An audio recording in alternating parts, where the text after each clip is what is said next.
안녕하세요. 즐거운 라디오입니다. 오늘도 제 방송을 들어주셔서 진심으로 감사드립니다. 바쁘시겠지만 좋아요, 알람, 구독, 그리고 댓글 한 번씩 꼭 부탁드립니다. 저에게 정말 큰 힘이 됩니다. 자, 오늘의 주제, 일본 수출 규제 품목 없이 한국 반도체 개발 성공에 일본 현재 난리난 상황, SK하이닉스 EUV 포토레지스트 없이 반도체 개발 성공, 일본 반응 망연자실, 이란 주제로 여러분들과 한번 이야기를 나누어 보도록 하겠습니다. 어메이징 코리아라는 단어가 생각이 납니다. 그리고 대한민국의 반도체 질주는 앞으로도 다른 나라가 막기에는 사실상 어려워 보입니다. 제목처럼 대한민국 SK하이닉스가 결국 해냈습니다. 특히 일본 수출 규제 품목으로 지정되었던 EUV 포토레지스트가 꼭 필요하다고 알려져 있던 3세대 10나노급 1Z 미세 공정을 적용한 16GB 더블 데이터 레이트 4, 일반적으로 DDR4라고 하죠. 이 D램을 SK하이닉스가 결국 EUV 포토레지스트 없이 개발을 해버린 건데요. 일본에 과연 이런 기사가 언론에 뜰지 모르겠습니다. 아무래도 부끄러워서 기사 올리지도 못하겠죠. 일본 너희 어떻게 할래 앞으로? 일본이 수출 규제해서 당장 EUV 포토레지스트가 없어서 대한민국 반도체 곧 망한다고 하시던 분들, 그리고 엄청난 위기감을 조성하던 언론사들은 아마 할 말을 잃었을 것 같습니다.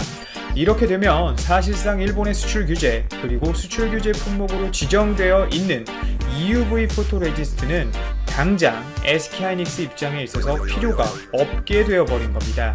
실제 SK하이닉스는 해당 제품의 개발을 현 시점에서 마쳤고 올해 양산 준비를 통해 내년부터 메인 판매 제품으로 선정해 본격 양산에 들어가 시판할 예정이라고 밝혔는데요. 실제 이번 SK하이닉스가 개발한 수준의 제품을 삼성전자는 9월부터 양산해서 판매를 하고 있습니다. 이번 SK하이닉스가 개발한 제품은 삼성전자의 제품과 같은 용량을 갖게 되는데요. 미세하게 다르지만, 하지만 SK하이닉스의 제품과 삼성전자의 제품과는 조금 다른 점이 있습니다. 바로 반도체 생산에 있어서 공정 프로세스상 포토 공정 중 하나인 EUV 공정의 유무입니다. 방금 말씀드렸던 삼성전자의 3세대 DDR4 D램의 경우는 많지는 않지만 반도체 프로세스 진행 중간에 분명 EUV 공정이 들어가게 됩니다. 따라서 EUV 공정이 들어가기 때문에 자연스럽게 기존부터 일본으로부터 수입해오던 EUV용 포토레지스트가 필요할 수밖에 없는데요. 이러한 이유 때문에 사실 일본은 한국을 경제적으로 공격했던 것이고, 사실상 한국의 반도체 및 디스플레이 생산 업체인 삼성전자, SK하이닉스, 그리고 LG 디스플레이 및 기타 연관 업종의 기업을 타겟으로 했다는 이유입니다. 특히 일본의 수출 규제 이후 가장 처음 이슈가 되었던 것은 고순도 HF, 즉 불화수소였지만 점점 시간이 지날수록 반도체에 대한 유튜브나 정보가 많아지면서 가장 중요한 일본의 수출 규제 품목은 사실상 EUV 포토레지스트가 되었는데요. 특히 반도체 미세화에 있어서 절대적으로 필요한 소재임과 더불어 지금도 잘하고 있지만 앞으로 미래 반도체 시장을 이끌어 나가기 위해선 한국에게 있어 필수 불가결한 핵심 소재였기 때문입니다. 뿐만 아니라 액체 불화수소의 경우 저순도부터 고순도까지 현재 발빠르게 한국 업체들이 반도체 제조 업체들과 협력해 대응하고 있지만 아직까지 이 EUV 포토레지스트에 대해서는 불화수소 대비 큰 성과가 아직 없는 것이 현실입니다.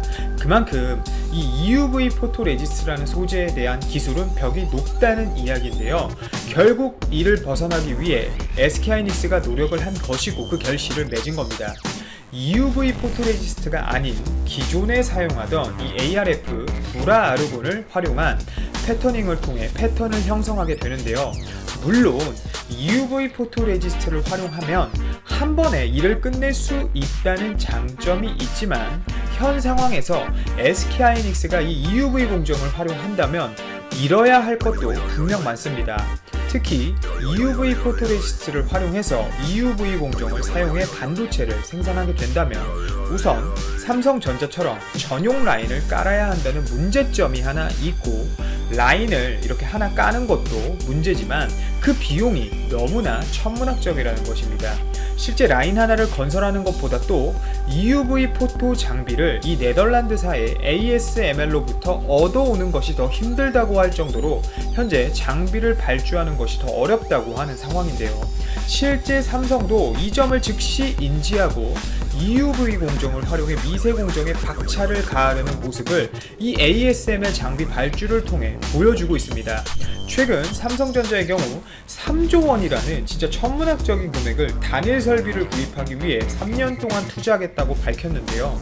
사실 삼성의 경우 현재 현금 보유액이 엄청난 상황에서 3년 동안 투자를 하겠다고 밝힌 점이 의아하실 수 있는데, ASML의 이 EUV 공정 노광기 생산 능력이 현재 수요를 못 따라가고 있기 때문입니다. 재작년 기준 ASML이 1년에 생산할 수 있는 EUV 노광기 장비 수는 약 12대에서 15대 수준이었고, 작년부터 장비 생산 캐파를 늘려 현재는 약 30대까지 생산을 할 수 있는 상황인데요. 이마저도 현재 대만의 파운드리 업체인 TSMC 그리고 우리나라의 삼성전자가 사실상 발주를 해서 모두 독점을 하고 있는 상황이라고 해도 과언이 아닙니다. 알아보니 이번 연도 발주도 이미 끝난 상황이고 3년치 물량도 사실상 이번 삼성의 3조 원어치의 장비 발주로 인해 끝났다고 하는데요.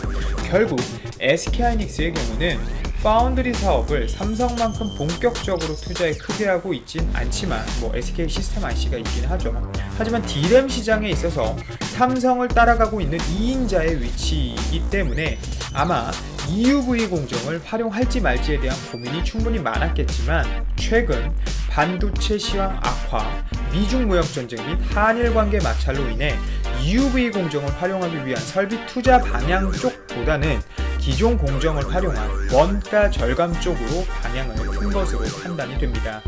그리고 이렇게 선택하게 되면 SK하이닉스가 갖는 이점은 이뿐만이 아닙니다.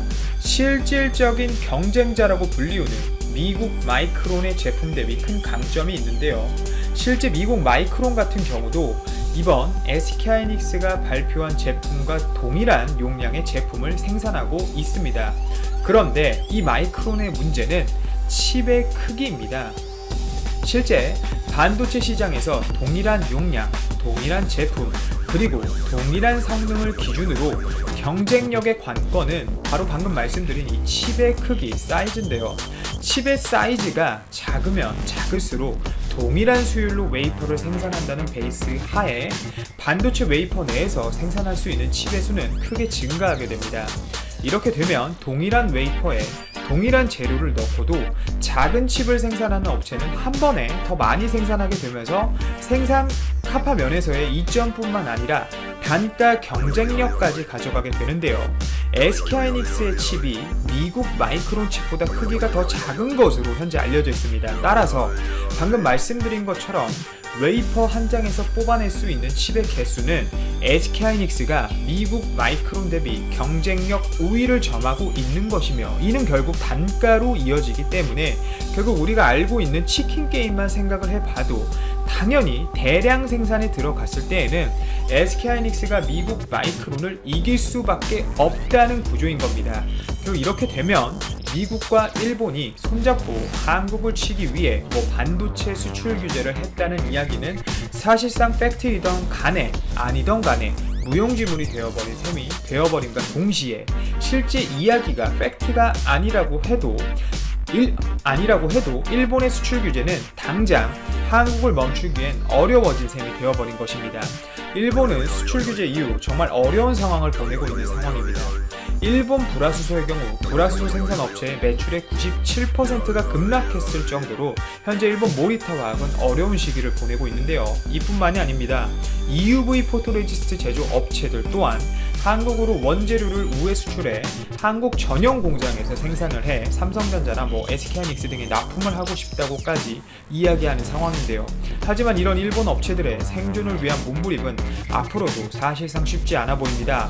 액체 불화수소의 경우는 대한민국 반도체 3대장이라고 불리우는 삼성, SK하이닉스, LG디스플레이가 모두가 사실상 세븐나인 수준의 저순도 액체 불화수소의 경우는 모두 국산화를 완료한 상태이며, 고순도 불화수소 같은 경우도 현재 삼성은 다른 협력 기업들과 함께, 그리고 SK는 SK 머터리얼즈 등을 통해 연내 테스트를 마치고 당장 내년부터 즉시 반도체 생산 공정에 투입을 하겠다고 밝힌 상태인데요. 뿐만 아니라 현재 EUV 포토레지스트 같은 경우는 미국의 듀폰사까지 시장으로 치고 들어와 그나마 잠시 독점을 하고 있던 이 일본 업체들의 시장 체계가 끝났다는 분석이 나오고 있습니다. 대한민국이 제3국 우회 수출과 관련해 국제법을 어겼다는 이유로 그렇게 수출 허가를 내주지 않던 일본이 결국 석탄 밀반입 관련해서 제대로 걸려든 모습인데요. 현재 미국 트럼프가 앞으로 일본을 어떻게 다룰지 참 궁금해지는데 해당 관련된 소식이 나오게 된다면 여러분들께 바로 전해드리도록 하겠습니다. 오늘도 제 방송을 들어주셔서 진심으로 감사드립니다. 이만 방송을 마치도록 하겠습니다.